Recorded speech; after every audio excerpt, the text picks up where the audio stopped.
करने लगे। आप ये बताइए ये आरती होती है? आप हिंदू के नाम पे कलंक है, आपको शर्म आनी चाहिए। राहुल गांधी जी आप इस तरीके की टिप्पणी करते हैं। लेके भाई साहब बात करते थे कि मैं भारत जोड़ो यात्रा लेके निकल रहा हूँ। इससे ये चीज़ बहुत जनता को क्लियर हो गई है कि आप किसका जोड़ लेते हो किसका तोड़ लेते हैं, वो तो क्लियर हो गया। एक पप्पू कम था जो दूसरा पप्पू आ गया, ये दोनों पप्पू की जोड़ी है, इससे कोई भी फर्क नहीं पड़ने वाला है। और माननीय अखिलेश यादव जी बात करते हैं कि पीडीए का नारा देते हैं, पीडीए का नारा सिर्फ अपने स्वार्थ के लिए वो दे रहे हैं, वो जनता के लिए नहीं दे रहे हैं। वो सिर्फ अपना जो है वोट के लिए पूरी तरीके से अपना वोट बैंक मजबूत करना चाह रहे हैं। जब आपके घर के ठीक पीछे नाला है, वहीं पे लड़की की रेप होकर बलात्कार होकर वहाँ पे लाश पड़ी हुई है, तो आप उत्तर प्रदेश को क्या सुरक्षित रखेंगे? आपसे क्या उम्मीद रखी जाए? तो जनता ने इसीलिए इनको नकारा है। दूसरी बार माननीय मुख्यमंत्री योगी आदित्यनाथ जी की सरकार इसीलिए रिपीट हुई है, इतिहास में पहली बार हुआ है। वही तो मैं कह रहा हूँ कि पीडीए का नारा ये कहाँ से आ रहा है, सही हमें तो नहीं दिख रहा है। आप पीडीए के लिए कुछ काम करते तो दिखता भी हाँ भाई पीडीए के लिए आप काम कर रहे हैं, पीडीए के लिए भाई नारा आपका बिल्कुल सही है, जायज़ है, तो उस पर हम लोग भी बोलते कि हाँ बिल्कुल सही आते हैं। लेकिन पीडीए का नारा दे रहे हैं आप, घरवादी वाली काम कर रहे हैं, तो भाई कहीं ना कहीं पीडीए वाले लोग भी समझ गए हैं कि ये सिर्फ बस एक जुमला है और जुमला कोई इनके लिए खास नहीं है, इसलिए जुमला जुमला चल रहा है। और पीडीए का नारे में कोई भी दम नहीं है। पीडीए सिर्फ अपनी वोट बैंक तैयार करना था, वोट बैंक के लिए इन्होंने पीडीए का नारा दिया था। नमस्कार, मेरा नाम वैभव सिंह है और आप देख रहे हैं द लोकसभा। आज हमारी मौजूदगी लखनऊ के हजरतगंज चौराहे पे है। यहाँ हम जानेंगे कि जो विपक्ष है लगातार बीजेपी पर हमलावर होता हुआ नज़र आता है और अभी कुछ समय पहले इंडिया गठबंधन के जो नेता हैं, शीर्ष नेता हैं राहुल गांधी ने हमलावर होते हुए नज़र आए और उन्होंने कहा कि जो अयोध्या में जो राम मंदिर के जो प्राण प्रतिष्ठा का जो प्रोग्राम हुआ था उसको उन्होंने नाच गाने का प्रोग्राम कह दिया। पर जबकि राहुल गांधी अपने आप को हिंदुत्व का बड़ा चेहरा कहते हैं, उसके बाद भी उन्होंने टीका टिप्पणी की। ये टीका टिप्पणी क्यों की, ये जानने के लिए हम लोगों से बैठे हैं, लोगों से बातचीत करेंगे कि टीका टिप्पणी क्यों की। भाई साहब, ये जो अखिलेश यादव राहुल गांधी ने जो भी टीका टिप्पणी की है, इतनी बड़ी टीका टिप्पणी कर दी, जबकि वो अपने आप को इतना बड़ा हिंदुत्व का चेहरा कहते हैं, उसके बाद भी टीका टिप्पणी कर दी, क्या लगता है क्यों की? देखिए, राहुल गांधी जी एक अपने में जो टिप्पणी करते रहते हैं तो कहीं ना कहीं ये बहुत बड़ी बात नहीं है, क्योंकि देखिए राहुल गांधी जी को सबसे पहली चीज़ तो कोई उनकी बात को सीरियस नहीं लेता है, क्योंकि हमेशा से वो कॉमेडी करते चले आए हैं। कभी जो है स्टोव में कोयला डाल के बनाने लगते हैं, कभी दूध को लीटर में तो उसमें तौलने लगते हैं, किलो में तौलने लगते हैं, कभी जो है उनका आलू का सोना वाला बयान आ जाता है। तो कहीं ना कहीं राहुल गांधी जी का जो टिप्पणी करने की आप बात कर रहे हैं, उनकी टिप्पणी कोई भी खास नहीं है। और इससे एक चीज़ और उभर के आ गई है, जो राहुल गांधी जी एक भारत जोड़ो यात्रा लेके भाई साहब बात करते थे कि मैं भारत जोड़ो यात्रा लेके निकल रहा हूँ। इससे ये चीज़ बहुत जनता को क्लियर हो गई है कि आप किसका जोड़ लेते हो किसका तोड़ लेते हैं, वो तो क्लियर हो गया। आप जो है राम मंदिर के उस पर जो है आप मुद्दे पे इस तरीके की बात कर रहे हैं, आपको शर्म आनी चाहिए। सबसे पहली चीज़ तो आप हिंदू कहने लायक नहीं हैं, आप कहीं से हिंदू वाली चीज़ें आपके अंदर नहीं हैं ना।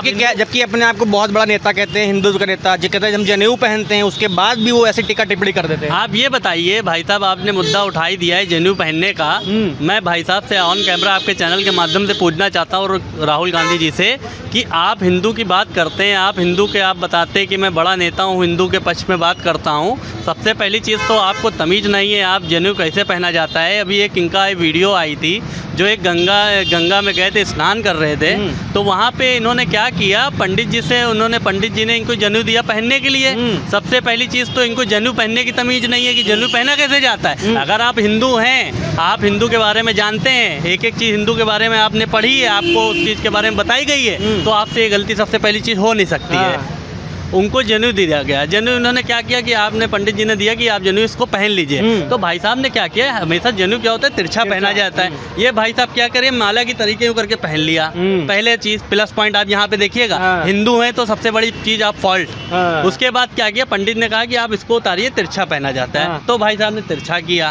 उसके बाद सुनिए, फिर भाई साहब को आरती दी गई करने के लिए राहुल गांधी जी को कि आप आरती करिए। तो आरती भाई साहब हमेशा सीधी होती है, वो भाई साहब उल्टी चला दिया आरती, ये आरती होती है। फिर पंडित जी ने कहा कि नहीं आप सीधी आरती करिए, तो भाई तो सीधी ऐसे ऐसे करने लगे। आप ये बताइए ये आरती होती है? आप हिंदू के नाम पे कलंक है, आपको शर्म आनी चाहिए। राहुल गांधी जी आप इस तरीके की टिप्पणी करते हैं, सबसे पहले आप अपनी जाति धर्म का पता कर लीजिए, फिर उसके बाद हिंदुओं पे टिप्पणी करिएगा। और इस चीज़ से हिंदू बहुत आपसे नाराज़ है। आने वाले टाइम पे जो आपकी सीटें बढ़ी हैं 99 पे आए, आप अगले चुनाव में आप सुन पे ख़त्म हो जाएंगे। हिंदू आपसे इतना नाराज़ है, 80% हिंदू की आबादी है, हिंदू पूरी तरीके से आपसे नाराज़ है। आप हिंदू के पक्ष में हमेशा उल्टे सीधे बयान देते रहते हैं, कहीं ना कहीं इस चीज़ से आपका पार्टी का पूरा सुपड़ा साफ होने वाला है। अच्छा, अभी कुछ समय पहले संसद में आपने देखा होगा टीका टिप्पणी हो रही थी, उसके बाद अखिलेश यादव ने कहा था कि आपने जात कैसे पूछ ली, आपने जात कैसे पूछ ली।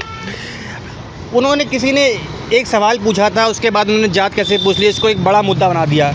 उसके बाद अभी उन्होंने कहते हैं जो राहुल गांधी ने जो टीका टिप्पणी कर दी राम मंदिर पे, क्या ये बहुत बड़ा मुद्दा नहीं है जिसको वो कहते हैं बहुत हल्के में निकाल रहे हैं, कुछ बोल ही नहीं रहे, कोई कहते हैं उनकी तरफ से कोई बयान नहीं आ रहा है इसके बाद में? देखिए, राहुल गांधी जी की बात कर रहे हैं, माननीय अखिलेश यादव जी की बात कर रहे हैं। एक देखिए, सबसे पहली चीज़ मैं आपके चैनल के माध्यम से बता दूं, एक पप्पू कम था जो दूसरा पप्पू आ गया, ये दोनों पप्पू की जोड़ी है, इससे कोई भी फर्क नहीं पड़ने वाला है। और माननीय अखिलेश यादव जी बात करते हैं कि पीडीए का नारा देते हैं, पीडीए का नारा सिर्फ अपने स्वास्थ्य के लिए वो दे रहे हैं, वो जनता के लिए नहीं दे रहे हैं। वो सिर्फ अपना जो है वोट के लिए पूरी तरीके से अपना वोट बैंक मजबूत करना चाह रहे हैं पीडीए का नारा देके। और बात करते हैं कि आपने जाति कैसे पूछ ली, तो भाई साहब शायद आप भूल गए हैं कि आप भी जाति नाम पूछते थे, नाम क्या है आपका पूरा, मिश्रा जी, शर्मा जी, आप क्यों पूछते थे? क्या आपने ही सबसे पहले ये सब चालू किया है नाम पूछना?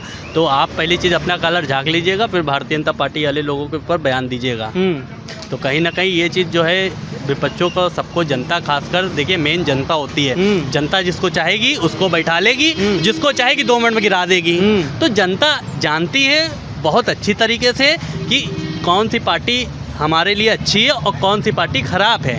तो इससे ये पता लगता है जनता ने हर पार्टियाँ देखी है, आपने भी देखी, हमने भी देखी, और आने वाले कल भी भविष्य में देखेंगे।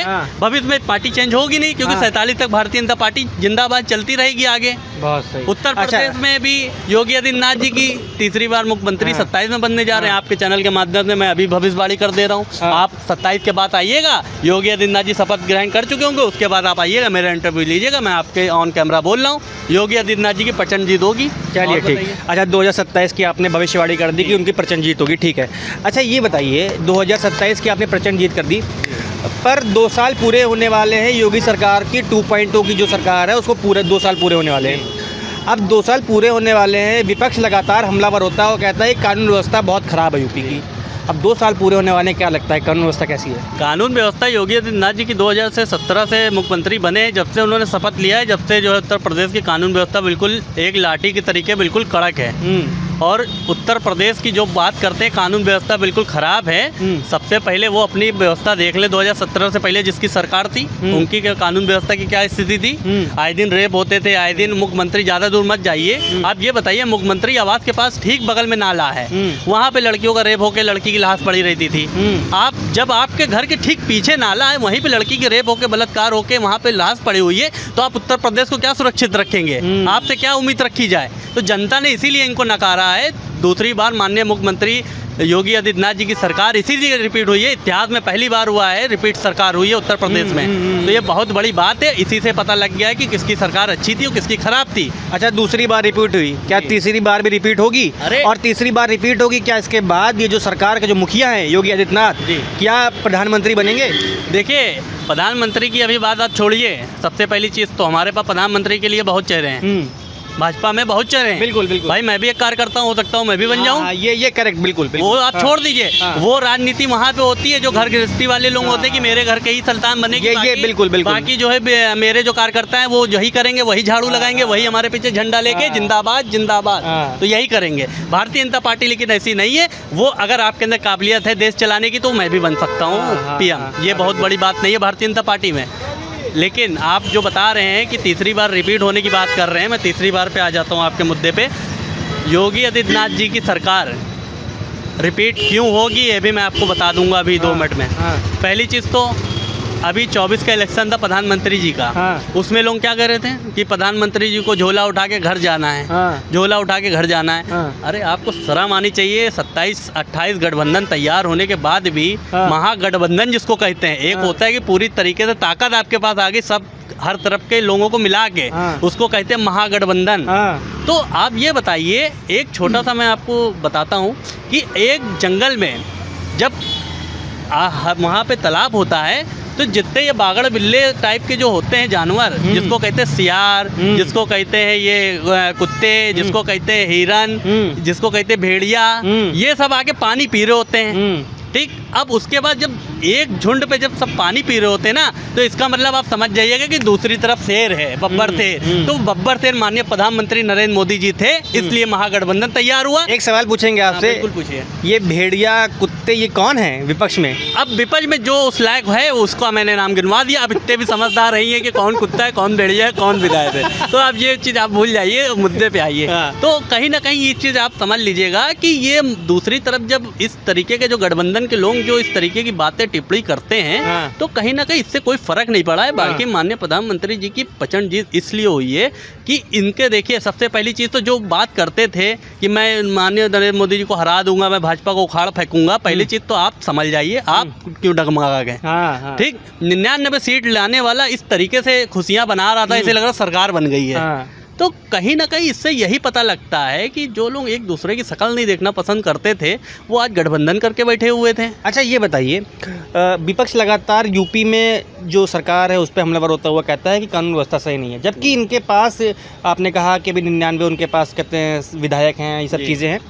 तो अगर इतनी ज़्यादा इनकी संख्या में इनके पास बल है, ये सब चीज़ें हैं, तो उसके बाद भी वो सड़कों पर नज़र नहीं आ रहे हैं, सरकार को घेर नहीं रहे हैं। क्या लगता है कि केवल जो बोलते हैं केवल राजनीति के लिए बोलते हैं? देखिए, जनता इस तरीके से, देखिए सरकार के लिए, जनता के लिए अब ये इसलिए नहीं उतरेंगे सड़कों पे। पहली चीज़ तो मैं आपके चैनल के माध्यम से बता दूं कि देखिए, विपक्ष का काम है कि सिर्फ बस वो टीवी पे ही बोलेंगे। अगर आपके अंदर वाकई दमदार बातें हैं तो आप उतरिए। क्यों नहीं उतर रहे? सदन जाके घेरिए दिल्ली। बिल्कुल। क्यों नहीं घेर रहे हैं? धरने पे बैठिए। वो नहीं बैठेंगे। एसी में रहने वाला व्यक्ति कहाँ गर्मी में मरेगा भाई साहब? मरते तो बेचारे कार्यकर्ता हैं, डंडे तो बेचारे कार्यकर्ता खाते हैं। आप मुझे बता दीजिए कोई एक बड़ा नेता डंडे खाया हो? बताइए, कोई है?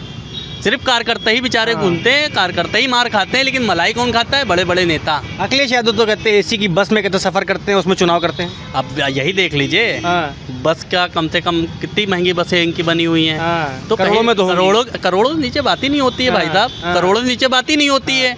पूरा घर भर तो विधायक सांसद है इनका। क्या सिर्फ क्या घर भर के लिए हैं? कार्यकर्ता नहीं है आपका? जो कार्यकर्ता एक ज़मीनी स्थल से आपकी जनता तक जाता है, जनता की आवाज़ उठाता है, आप उसको कुछ नहीं, सिर्फ हाँ हमारे घर के ही बनेगा। अगर आपके अंदर इतना ही है, आप छोड़ दीजिए अपना पद, दे दीजिए किसी मुसलमान को। है हिम्मत? अच्छा, ये नारा देते हैं पीडीए का, पर काम करते हैं परिवारवाद के लिए।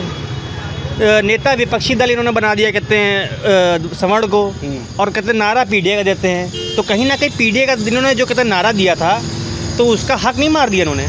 वही तो मैं कह रहा हूँ कि पीडीए का नारा ये कहाँ से आ रहा है? सही हमें तो नहीं दिख रहा है। आप पीडीए के लिए कुछ काम करते तो दिखता भी हाँ भाई पीडीए के लिए आप काम कर रहे हैं, पीडीए के लिए भाई नारा आपका बिल्कुल सही है, जायज़ है, तो उस पर हम लोग भी बोलते कि हाँ बिल्कुल सही आते हैं। लेकिन पीडीए का नारा दे रहे हैं आप, घरवादी वाली काम कर रहे हैं, तो भाई कहीं ना कहीं पीडीए वाले लोग भी समझ गए हैं कि ये सिर्फ बस एक जुमला है, और जुमला कोई इनके लिए खास नहीं है, इसलिए जुमला जुमला चल रहा है। और पीडीए का नारे में कोई भी दम नहीं है। पीडीए सिर्फ अपनी वोट बैंक तैयार करना था, वोट बैंक के लिए इन्होंने पीडीए का नारा दिया था, लेकिन उससे भी कोई फर्क नहीं पड़ने वाला है। भारतीय जनता पार्टी के साथ अपने पूरे 125 करोड़ लोग देशवासी हैं, और अब किला जो थोड़े बहुत बहकावे में आ गए हैं, अब किला 27 में देखिएगा किस तरीके का इलेक्शन होता है। एक तरफा इलेक्शन हो, अभी ज़्यादा दूर मत जाइए, उपचुनाव की डेट आने दीजिए। उपचुनाव में ही आप देख लीजिएगा 10 की 10 सीट भारतीय जनता पार्टी के पक्ष में जाने वाली है। बहुत सही, 10 की 10 सीट भारतीय जनता पार्टी के पक्ष में जाने वाली, जैसे कि भाई साहब ने घोषणा कर दी। और ये इन्होंने कह भी दिया है कि 2027 में तीसरी बार बीजेपी की सरकार बनने वाली है। आप देख रहे थे द लोकसभा, बाबू कुमार सिंह, लखनऊ।